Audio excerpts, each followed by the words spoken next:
बिस्मिल्लाहिर्रहमानिर्रहीम। अस्सलाम वालेकुम नाजरीन, वेलकम टू माय चैनल। तो नाजरीन, कुकिंग की दुनिया में चाहे आप बिगनर्स हों या फिर एक्सपर्ट्स, किचन के कुछ टिप्स आपके खानों को और भी बेहतरीन बनाने में मदद जरूर करते हैं। क्या आप भी इस तरह के कुछ स्मार्ट टिप्स की तलाश में हैं? तो आज के मेरे टिप्स खास तौर पर आपके लिए हैं। ये टिप्स आपकी एनर्जी और वक्त दोनों को बचाकर आपके खानों को और भी मजे के बना देंगे। तो चलें बढ़ते हैं अपनी पहली टिप की तरफ बिना टाइम जाया किए।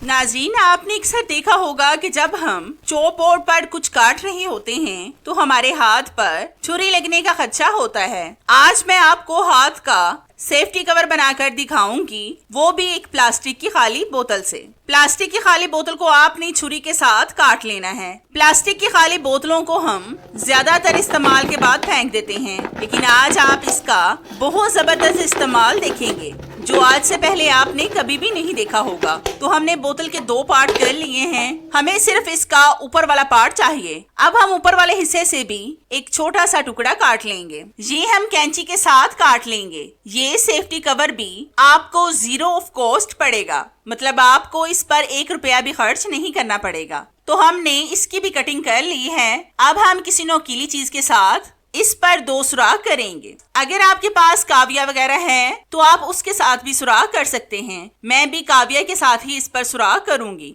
अब हम लेंगे एक रबर बैंड, इसको काट कर हम इन सुराखों में से निकाल कर नोट लगा देंगे। आपको ये सेफ्टी कवर बनाने के लिए कुछ भी खरीद कर नहीं लाना पड़ेगा, ये बहुत आसानी से घर में ही बन जाएगा, वो भी 0 ऑफ कॉस्ट। इस बोतल के सुराख थोड़े से बड़े हो गए हैं, इसलिए मैं 2 से 3 नॉट्स लगा रही हूँ ताकि ये इन सुराखों में से निकल ना जाए। तो ये देखिए, हमारा जबरदस्त सेफ्टी कवर बनकर रेडी हो चुका है। अब आप इसको हाथ पर लगाकर इससे जैसे मर्जी सब्जियां काटें। अब छुरी तो बिल्कुल भी आपके हाथ पर नहीं लगेगी। तो है ना कितनी जबरदस्त और आसान सी टिप, जिससे आपको आज तो फायदा होगा।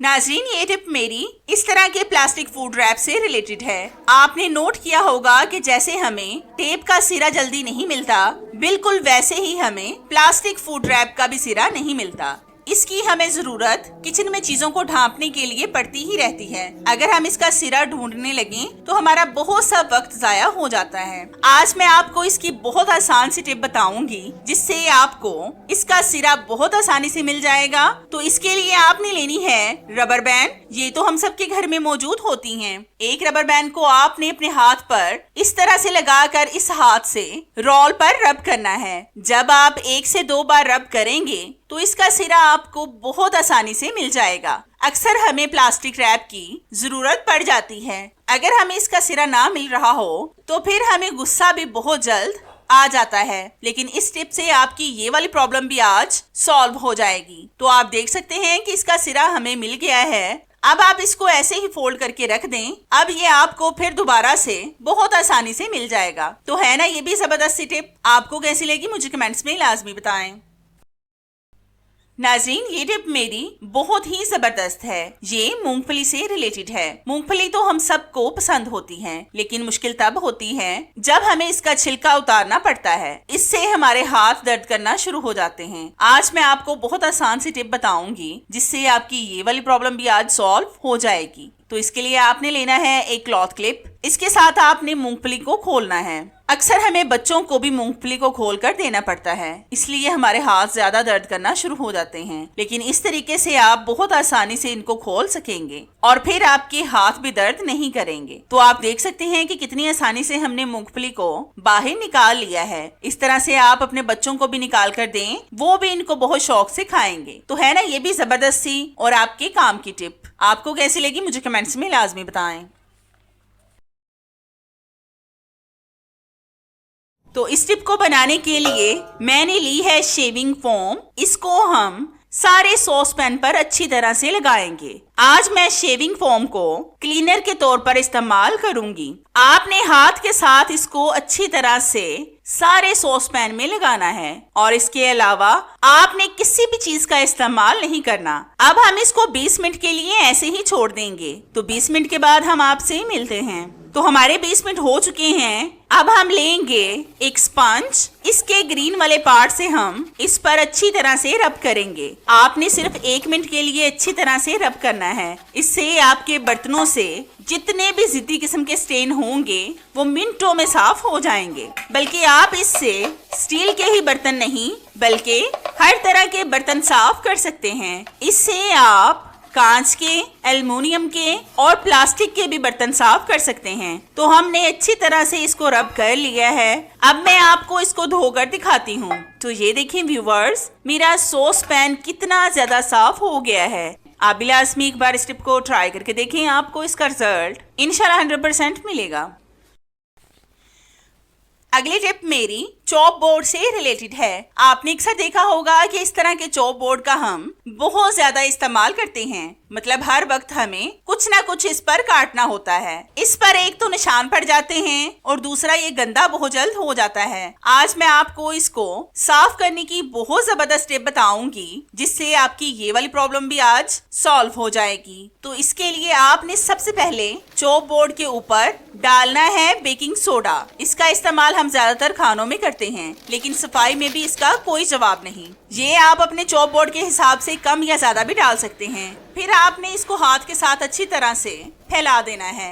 अब हम लेंगे एक लीमू, इसको दरमियान से काट कर हम इसके 2 टुकड़े कर लेंगे और फिर एक टुकड़े का सारा रस हम इसके ऊपर डाल देंगे। आपने इसके छिलके को नहीं फेंकना बल्कि इसी के साथ आपने रब करना है। जब आप 1 से 2 मिनट अच्छी तरह से रब करेंगे तो फिर देखना कि इससे आपका चॉप बोर्ड कितना ज्यादा साफ हो जाएगा। तो इसको रब करके फिर मैं आपको दिखाती हूँ। तो आप देख सकते हैं कि हमने अच्छी तरह से रब कर लिया है। अब मैं आपको इसको धोकर दिखाती हूँ। तो आप देख सकते हैं कि चॉप बोर्ड कितना ज्यादा साफ हो गया है। आपने एक बात लाजमी जहन में रखनी है कि चॉप बोर्ड आपने गीला बिल्कुल भी नहीं रखना बल्कि इसको टिश्यू पेपर या फिर किसी कपड़े के साथ साफ करके रखें। इससे आपका चॉप बोर्ड कभी भी खराब नहीं होगा। तो है ना ये भी जबरदस्त और आसान सी टिप। आपको कैसी लगी मुझे कमेंट्स में लाजमी बताएं। तो सबसे पहले हम इस जार में डालेंगे 2 टेबलस्पून बेकिंग सोडा, जिसका इस्तेमाल हम ज्यादातर खानों में करते हैं। बेकिंग सोडा को हम मीठा सोडा भी बोलते हैं। अब हम इस जार को कवर कर देंगे प्लास्टिक फूड रैप के साथ। आपने अच्छी तरह से इसको कवर करना है। फिर आपने लेनी है कोई सी भी नोकीली चीज, इसके साथ आपने इसमें सुराख करने हैं। सुराख आपने इतने करने हैं कि इसका कोई भी एक हिस्सा खाली ना रहे। आपने अक्सर देखा होगा कि अक्सर हमारी फ्रिज से बहुत अजीब सी स्मेल आना शुरू हो जाती है जो लाख कोशिश के बावजूद भी खत्म नहीं होती। ये आपकी फ्रिज से हर तरह की स्मेल को खत्म कर देगा, चाहे वो फलों की हो या सब्जियों की या फिर किसी भी और चीज की। ये टिप मेरी बहुत ही जबरदस्त है और आज ये आपको बहुत ज्यादा फायदा देगी। आपने अक्सर देखा होगा कि जब टूथपेस्ट खत्म हो जाए तो हम इस पेस्ट को फेंक देते हैं, लेकिन इसमें फिर भी काफी ज्यादा पेस्ट होती है जो हमसे नहीं निकलती। आज मैं आपको इसको निकालने का बहुत बेस्ट हल बताऊंगी, जिससे एक तो ये आसानी से निकल जाएगी और दूसरा आपको कोई परेशानी भी नहीं होगी। तो इसके लिए आपने लेना है एक क्लॉथ क्लिप। इसके साथ आपने टूथपेस्ट को बाहर की तरफ करना है, इससे ये ऊपर की तरफ हो जाएगी। फिर आपने इसको पीछे से फोल्ड करके इसके ऊपर क्लॉथ क्लिप लगा देना है, क्योंकि अगर हम इसको फोल्ड करके क्लॉथ क्लिप नहीं लगाएंगे तो ये फिर से पीछे चली जाएगी। इसलिए आपने इस पर लाजमी क्लॉथ क्लिप लगाना है। इस तरीके से अब आप इसको जहां पर मर्जी रखें, अब ये बिल्कुल भी पीछे नहीं जाएगी और इससे आपकी बहुत सी टूथपेस्ट भी जाया होने से बच जाएगी और इससे आपके बहुत से पैसे भी जाया होने से बच जाएंगे। तो है ना ये भी कितनी जबरदस्त सी टिप। आपको कैसी लगी मुझे कमेंट्स में लाजमी बताएं।